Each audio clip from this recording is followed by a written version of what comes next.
हाँ जी।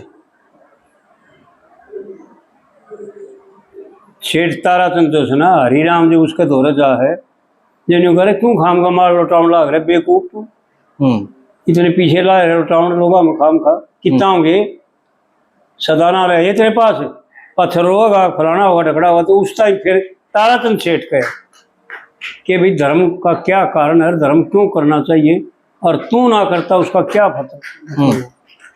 उसके विषय में पंडित जी ने एक कविता बनाई। सुन हरि राम अज्ञान रे क्यों दिया धर्म विसार, धर्म बिन डूब के मर जा। भाई तेने धर्म विसार दिया बेवकूफ आदमी डूब के मर जा तेने शर्म आती हो। सुन हरि राम अज्ञान रे क्यों दिया धर्म विसार, धर्म बिन डूब के मर जा। क्यों बोला के तीर ताने से और क्यों ना दूध नीर छाने से, सब जाने से जगत जहान, धर्म बिन हार हो धर्म कर पार नर तिरजा। सुन हरि राम अज्ञान रहे क्यों दिया धर्म विसार, धर्म बिन डूब के मर जा। फिर दूसरी कली में कहता है पंडित जी इन तक मोर डाल लिखे कि पर पता ना तेरे कर्मा का पासा डलेगा और बोर रेते के बीच रलेगा।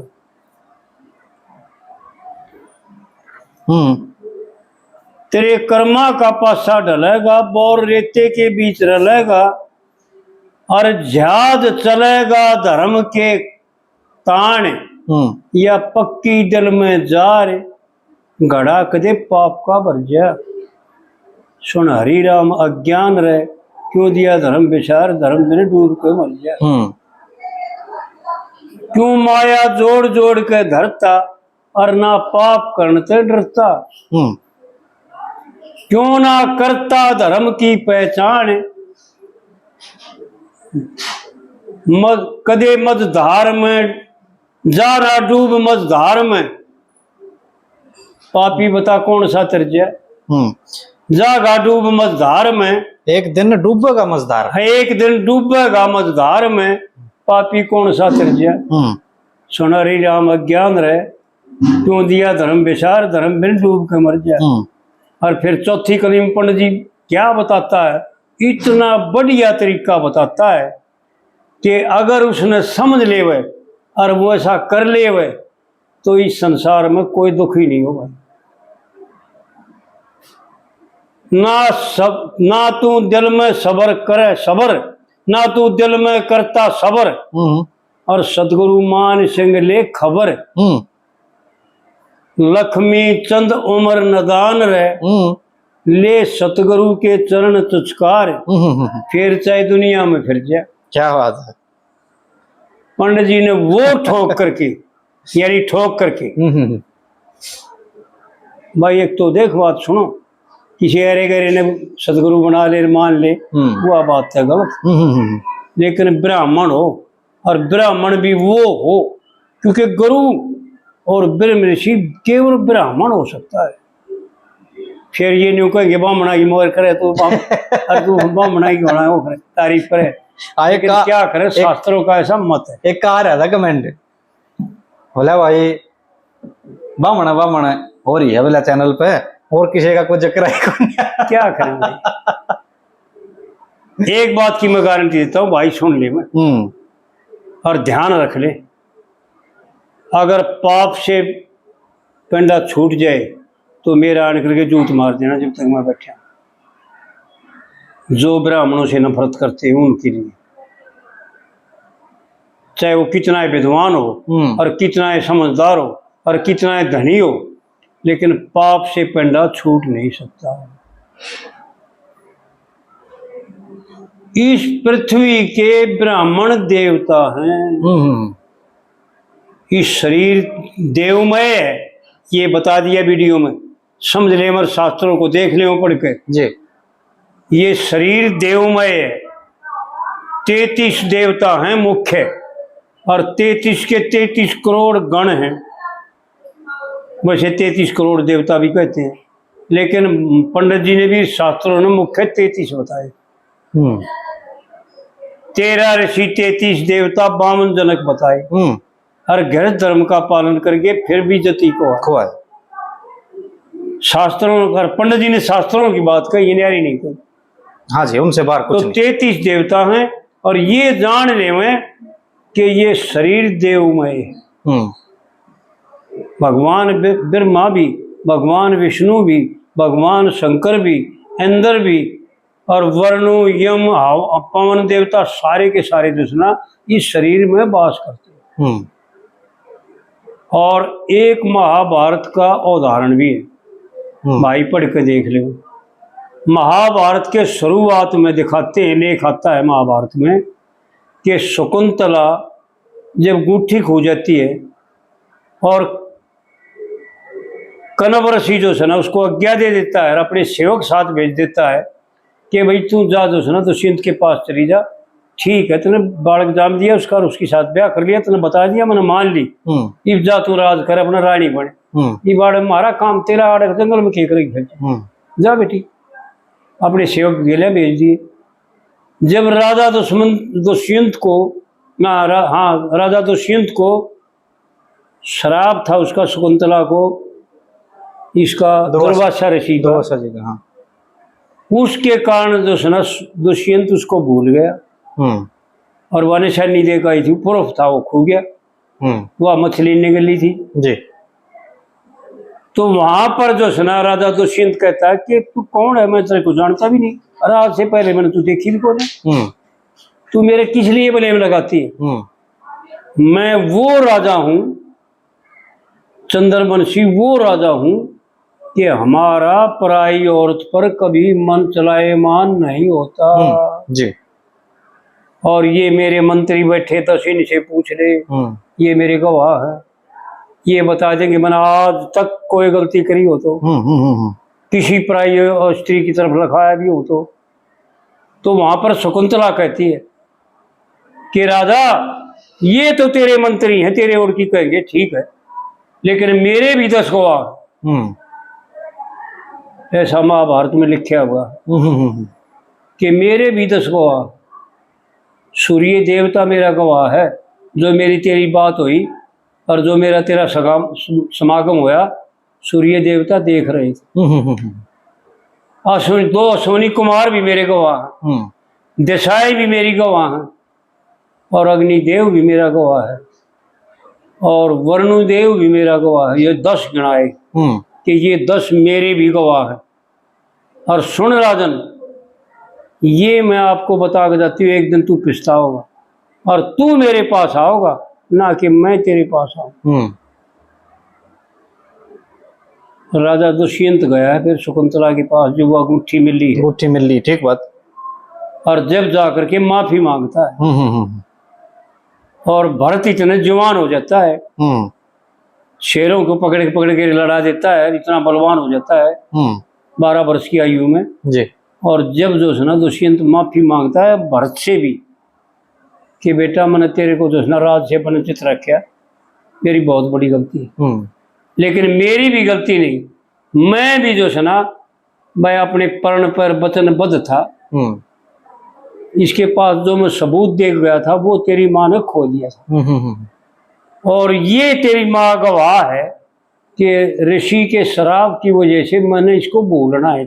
ये हमारे कर्म में दंड था, मन ने भी भोग्या और तुमने भी भोग्या जी। जब तो जो है ना कनव ऋषि फिर उनका निर्णय करता है, कनव ऋषि भेजता है कि ठीक है बेटा तेरी बात सही है, राजन आप इनको ले जाओ और तू बेटी जा। इस राजा का कसूर नहीं, वास्तविक तो तेरी गलती है जब तेने प्रूफ खो दिया, और तेरी गलती इसलिए नहीं है कि तेरे को ऋषि ने शराब दे दिया। हाँ जी, तू तो इसके ध्यान में मगन थी, इसके स्वायत्त और मर्द है ना देखा कोई।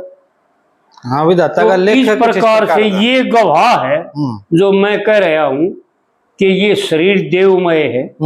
शकुंतला ने यही दर्शाया है कि भाई मेरे 10 देव गवाह हैं, इस शरीर के साथ जाते हैं, लेकिन क्या है कि हम भाव ना करके अकेले होते हैं। हम जीव को भी ना अपना साथी मानते, शरीर को मैं अपना मानते हैं और उस शरीर के द्वारा पूजा करते हैं, और वो सारी की सारी जो है ना विधि निषेध। क्योंकि जीव रूप से तो पूजा करे, मैं जीव रूप से पूजा करे हूँ, शरीर रूप से नहीं। शरीर तो 5 तत्व और 3 गुण का है, ये तो साधारण की चीज है, इसका नाश कभी होता है? बिल्कुल बिल्कुल बिल्कुल। मैं जीव रूप से और इन देवों को साथ लेकर के प्रभु तेरे से प्रार्थना करना आया हूँ, मेरी मनोकामना पूर्ण करिए, मेरे दुखों का नाश करिए और मेरे को सुख शांति प्रदान करिए। अगर ना हो तो मेरे पास आ जाना। देख भाई, सच्चे दिल से करके।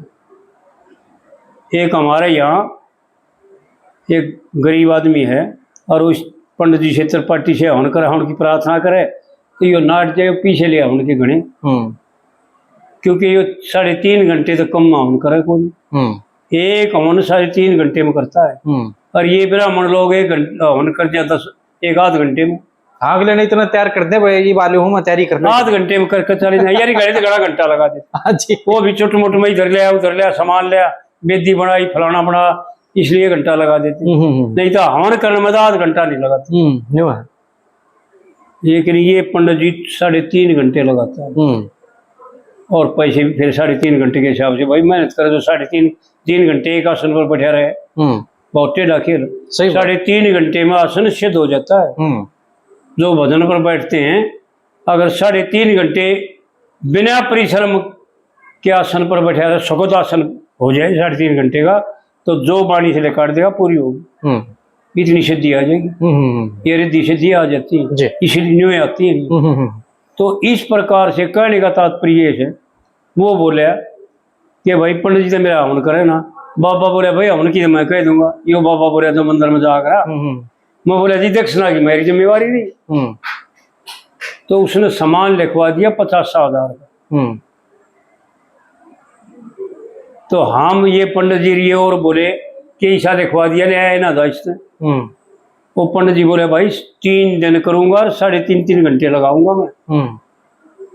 ये सामान तो ना लगा जब कही हो मैंने, पीछे मैं दूंगा, लेकिन मैं 3 दिन करूंगा और 3.5 घंटे करूंगा तो ये सामान लग जाएगा। मैं बोला भाई तुम ले आओगे जब बद मेरा पटेगा 50 का, 40 का होगा, 35 का होगा जी, लेकिन भाई 30-35 हजार का आए जाएगा, क्योंकि 3 किलो तो घी हो गया और भाई सामग्री भी घनी होगी। तो फिर एक दिन वो राम निवास बोले, वो गरीब आदमी बोले कि भाई हवन तो करा रहे हो पर फायदा होगा कि ना होगा। मैं बोले राम निवास ये तेरे ऊपर बात है, आदमी की श्रद्धा के ऊपर बात है। यो पंडित जी का मंत्र बोलने में कि मैं हेरा फेरी करे तो उसका जिम्मेवार तो मैं हूं, और मैं तेरी साथ बैठूंगा। और मुझे इतना ज्ञान है, बोलना तो आता नहीं मैंने, पर मुझे इतना ज्ञान है कि किन किन की पूजा किस किस विधि से और कितने मंत्रों के द्वारा यो सहस्र मंत्र उड़े बोला जाता है, एक माला करी जाती जी जी, जो पंडित जी ने बता रखे। इन्हें तो सहस्र मंत्र कह रखे, सहस्र मंत्रों का जाप कराया करके व्रत कठिन भारी। अरे भले मानसो, लेकिन सहस्र नाम का मंत्र है। मैं बोला भाई एक माला गायत्री की करेगा, एक माला 11 रुद्रों की करेगा, इसलिए उसने 3.5 घंटे न्यू ना लगते, खाम खाना लगते जी जी। और भाई फिर तेरी श्रद्धा के ऊपर बात है, तेरा तक कोई अधिकार नहीं जो हवन पर बैठे, और ना तेरे तो बैठा जाता 3.5 घंटे। तेरा बड़ा लड़का बैठे, तेरे बड़े लड़के की बहू बैठे, वो दोनों पवित्र हो, और बीच में पेशाब की आदत ना हो, 3.5 घंटे बैठे रहेंगे। जो भी देख, अगर बीच में तो देख राजा लड़का खिस्सा में पंडित जी ने ये बता रखा जी जी जी कि पैर धुड़े भूल गए, भजन भंग पड़ा तेरे भजन में, आसन से उठ के चले। तो इस तरह जो है ना, ये जीव की श्रद्धा को प्रभाव। और ये मानियो कि उस पत्थर में जो हम भगवान का भाव कर करके पूजते हैं, और उसमें मंत्रों के द्वारा प्राण प्रतिष्ठा जो करी जाती है, उसमें इतनी सामर्थ्य आ जाती है, पत्थर की मूर्ति में कि उसको वर देती है, उसकी मनोकामना पूर्ण करती है। भगवान ने गीता में बता रखा है कि हे अर्जुन, जो पितरों को पूजता है उनका भी, और जो देवताओं को पूजता है उनका भी, और जो भूतों को पूजता है उनका भी, वो पूजन तो मेरा ही होता है और उनके कार्य भी मैं ही पूर्ण करता हूँ। लेकिन मैं किसी की श्रद्धा नहीं तोड़ता। जो जिसकी श्रद्धा से पूजता है ना, उसी के रूप में जाकर के मैं उसकी मनोकामना पूर्ण कर देता। ठीक है। तो ये ध्यान रहे, इसलिए बताया है कि जब भी हम कहीं अपना समय लगावा तो सात देवों को लेकर के, देवमय और जीव, शरीर का परित्याग कर देवे, शरीर का अध्यास भी ना रहे तो फौरन काम बनेगा उसी वक्त। लेकिन शरीर का अध्यास तो फूल जैसा होना तो बड़ा मुश्किल है। ये बड़ी ऊंची कोटि की बात बताने लग रहा हूँ जी। लेकिन फिर भी अगर श्रद्धा परिपक्व करके और जीव भाव से, देव भाव से भगवान की पूजा करेगी तो मनोकामना पूर्ण हो जाएगी। सिद्ध होगा, बिल्कुल ठीक। ऐसा ध्यान रखें।